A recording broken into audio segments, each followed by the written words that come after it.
Hi, so my partner and I have been making some of these wicking beds out of old IBC cubes, and we filled up the bottom, you can see here. So we followed some instructions on YouTube. We've got, I'm not sure how to pronounce it, but scoria rocks in there, which we went the finer, smaller rocks because that way the water can lift up better. We've got this white, what's this stuff called? Geotextile fabric. Yep, so we've got some of that here, which is recommended again from some other guides and stuff, because it helps let the water come through and into the soil.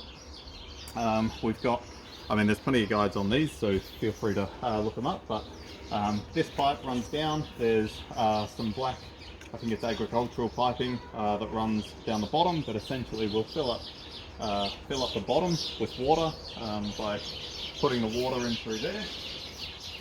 Over here you can see that we've got a partially filled with soil bed. Now the soil that we've got, so out in our yard you can see some chickens that are roaming around, and they've been kind of separated. I'm not sure if you can see it too well in the video, but we've got this fenced off area here with an apple tree behind it.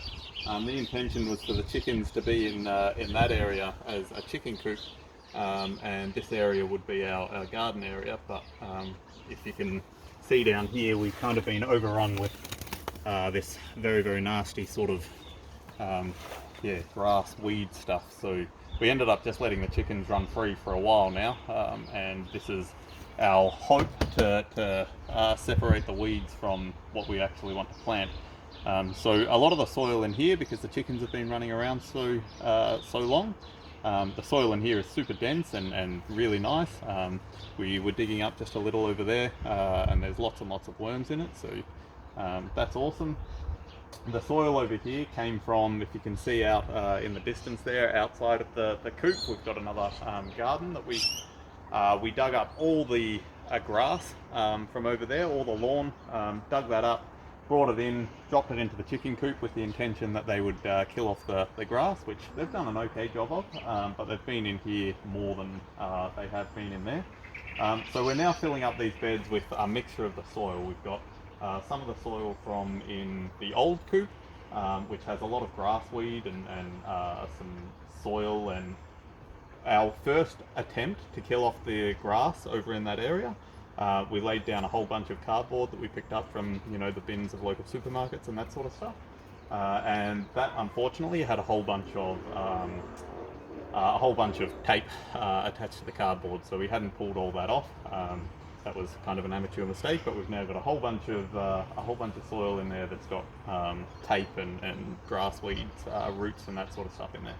So what we're doing, we've got a couple of sleepers. So we'd originally built some old beds using sleepers. Got a couple of sleepers. I've created this little thing here, if you can see. So it's basically just a square made out of some old wood that we had lying around, and then some old quite tough chicken wire. I'm not sure if this is Avery wire or what it is, but yeah, that's just been screwed on. So this is acting as a little kind of filter, I guess. I'm not sure what the exact term is, but let me show you what we're doing. So we've got a bucket here, which we've dug up from in there. We'll dump that into this little area here, and then just like panning for gold, essentially, we're getting the good stuff through and letting the bad stuff stick around. And so you can see here, some of this is soil, so you know I can crush this up a little more just to let some of that soil through. But as you can probably see from the video, we've got no shortage of soil, so I'm not too worried about that. But you can see all the tan bark, little bits of plastic tape that we've got here, some grass roots and that sort of stuff that are floating around. So done a pretty good job, really. I'll just get that out here for now, and then slide that in. I saw a couple of worms fall in there as well, which is awesome. We want worms in the bed. And this dirt here has come from the area that the chickens have been in primarily. So I can feel it already, despite the bucket being smaller. This feels so much heavier than the blue bucket. It's just dense, it's really dense. So you can see here pouring that in, it doesn't really crumble up anywhere near as much. I've really got to get in there and break that up. But the other surprising thing is, or at least surprising for myself, the amount of worms that are in this in comparison to over here is astonishing, because I would say probably 5 times as many worms that I've seen from the soil coming out of the area that the chickens have been, in comparison to the soil that comes out of the area with the apple tree, the old coop. And I assume that's just because of the nutrients that the chickens have put back into the soil. So yeah, that's what we're doing. Hopefully I'll make another one of these videos once we've got something more complete and you can see some things actually planted and growing in here. Thank you.